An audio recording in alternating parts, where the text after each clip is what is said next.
আসসালামু আলাইকুম ওরহমতুল্লাহি ওবরাকাতু। প্রিয় দর্শক, কেমন আছেন সবাই? আশা করি ভালো আছেন। ভিডিওটি টাইটেল এবং থাম্বনেল দেখে এতক্ষণে আপনারা বুঝে গেছেন আজকে কোন টপিক নিয়ে আলোচনা করা হবে।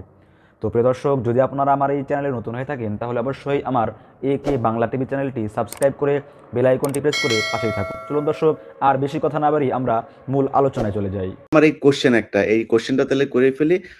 বলো।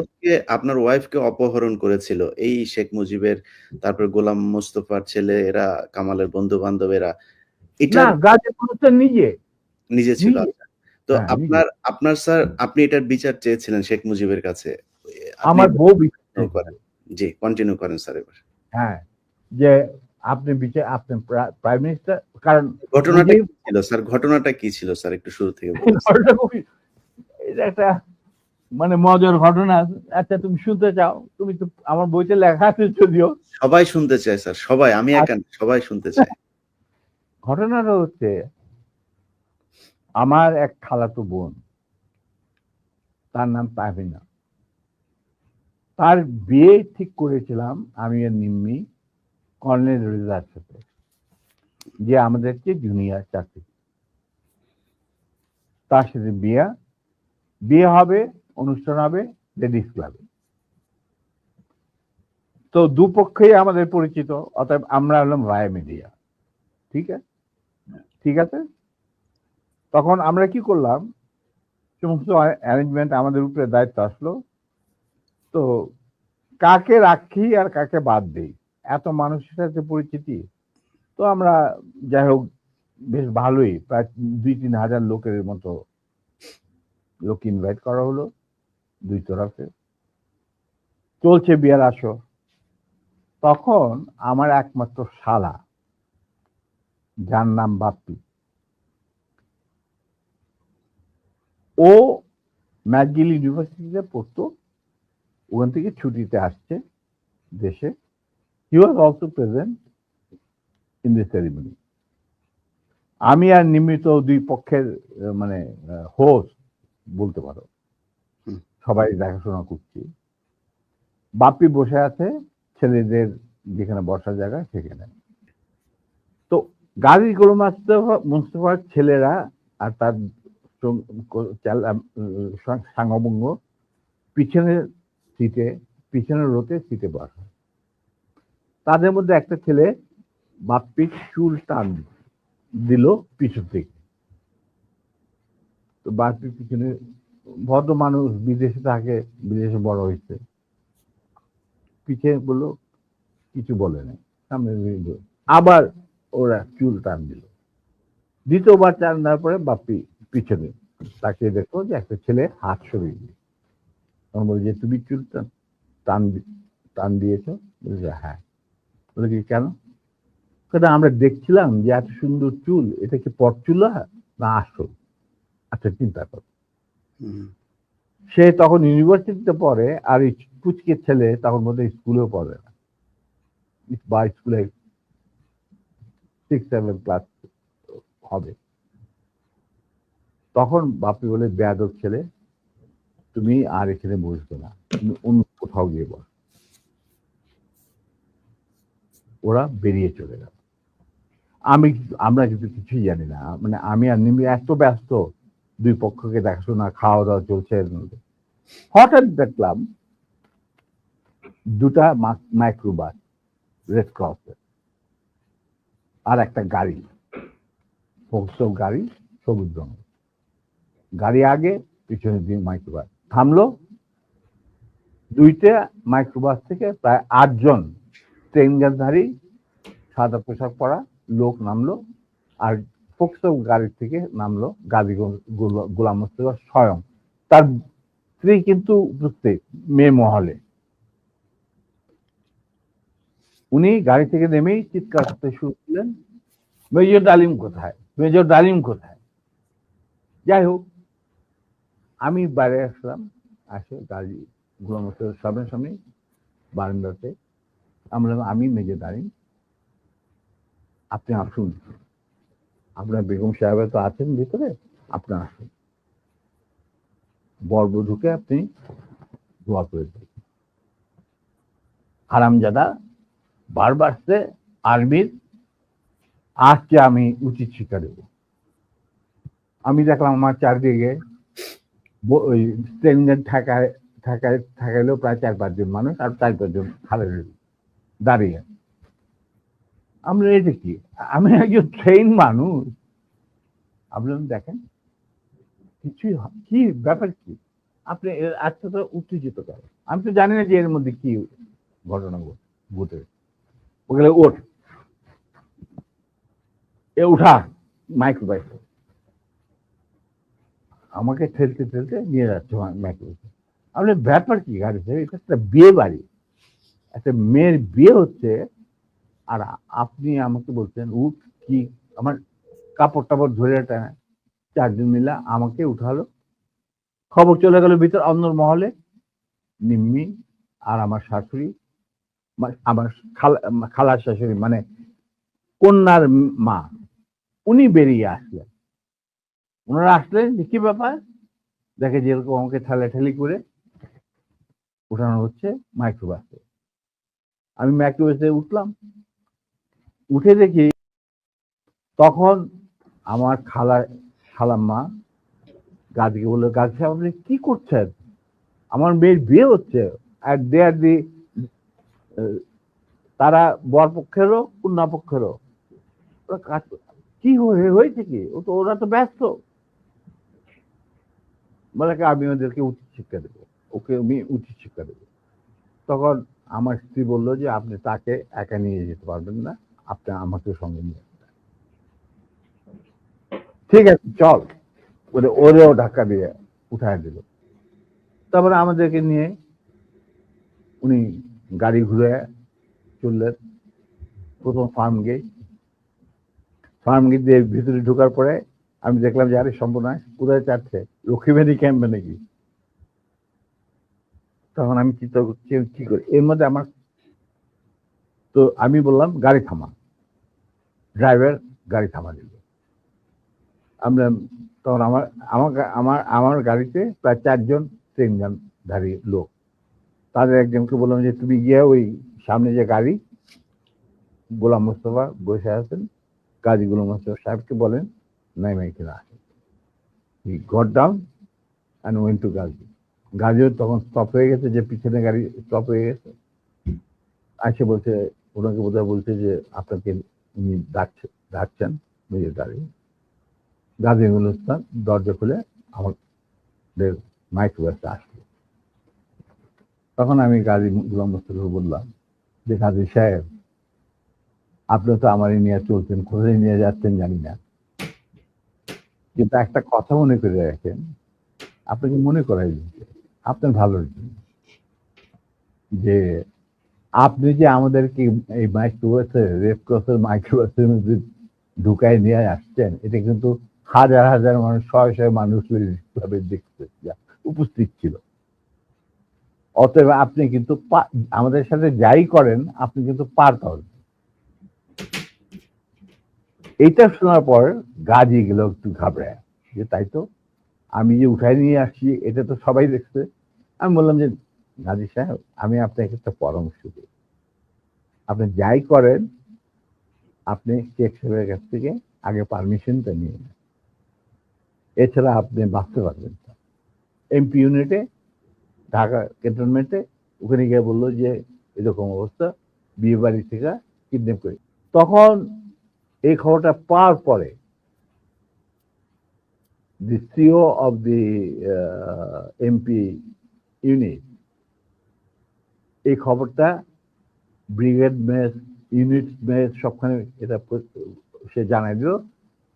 ইয়াং অফিসাররা লুঙ্গি গেঞ্জি পায়জামা যে যা পরা ছিল সবাই ঢাকা শহরে বের হয়ে আসে। তারা খুঁজতে লাগলো যে আমাদের অ্যাবডাক্টেড অফিসার তার ওয়াইফ কোথায়।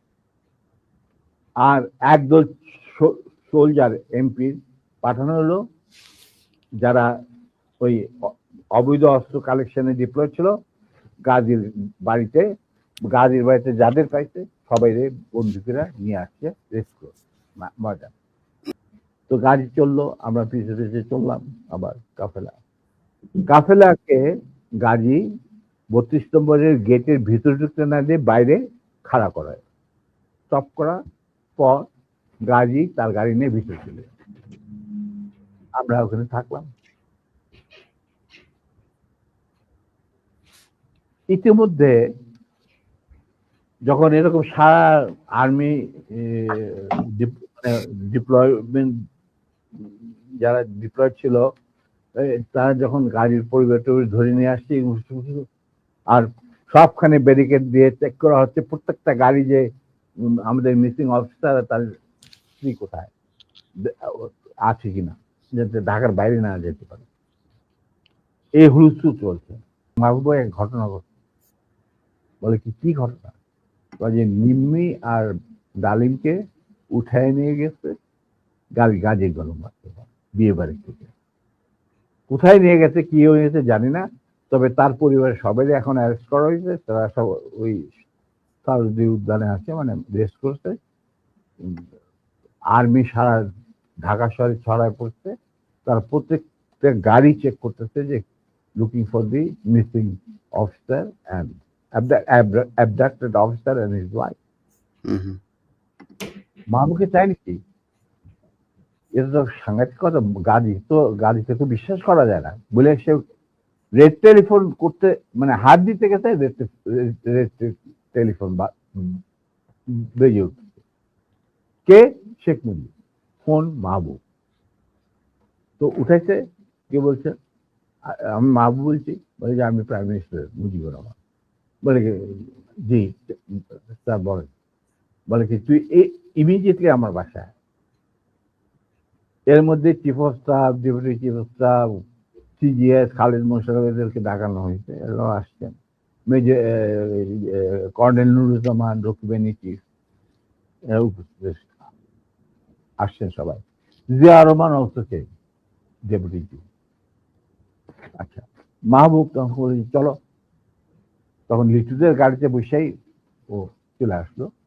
তো ওই গাড়িটা যখন গেল, গাড়ির নাম্বার দেখে আমি বুঝলাম যে উই আর সেফ, আমাদের মারবে না।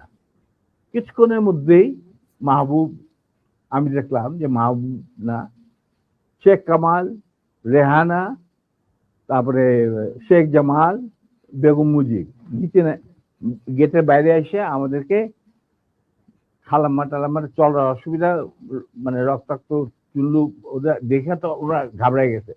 তারপরে নিম্মির অবস্থা তো ভিতর নিয়ে আমাদের ভিতর নিয়ে গেল।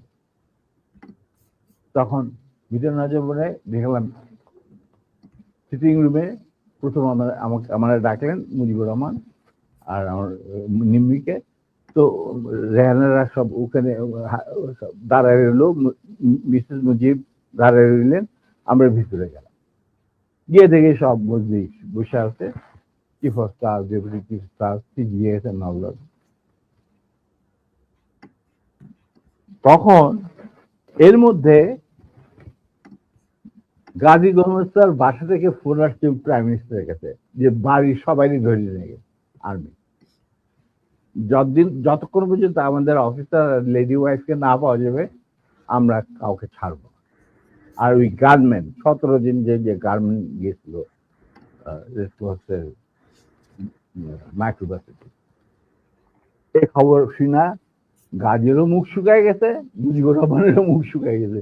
যার জন্য এই সবাইকে ডেকে নিয়ে আসছে, জিয়া রহমান, শফিউল্লাহ, খালিদ মোশাররফ। আচ্ছা, তো মুরলী বুদ্ধি আর কি। আমরা ঢুকতেই নিম্মিকে জড়ায় ধরলেন মুজিবুর রহমান। মা তুই কাঁদিস না, তুই কাঁদিস না, আমি এটার বিচার করবো। এই হারামজাদা গাজী, তুই করছিস কি? এটা কি করলি তুই? যা ওর পা ধরে মাপ চা। আমার বউয়ের পা ধরে মাপ চা। গাজী একটু অগ্রসর হওয়ার পর আমার বউ বলল, নিজের চপ্পল খুলে বলল, খবরদার, তুমি আমার ক্ষমা পাওয়ার যোগ্য নয়, আমি তোমাকে ক্ষমা করতে পারবো না, তুমি পিছিয়ে যাও। মুজিব আর বাকিরা তো সব চুপ করে বসে, আমি চুপ করে দাঁড়িয়ে। তখন বলতেছে মা, আবার মুজিব আমার বউ নিম্মিকে জড়ে ধরে বললো, মা আমি এর উপযুক্ত বিচার করব, তুই আমার উপর ভরসা রাখ।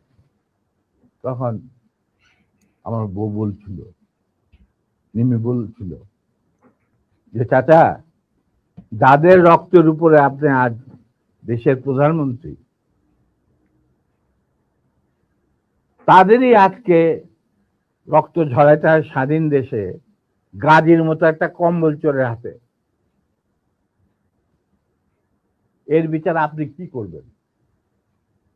আমি বিচারের মাল্লার, আল্লাহ তার বিচার করবে, আমি আপনার কাছে কোনো বিচার চাই না।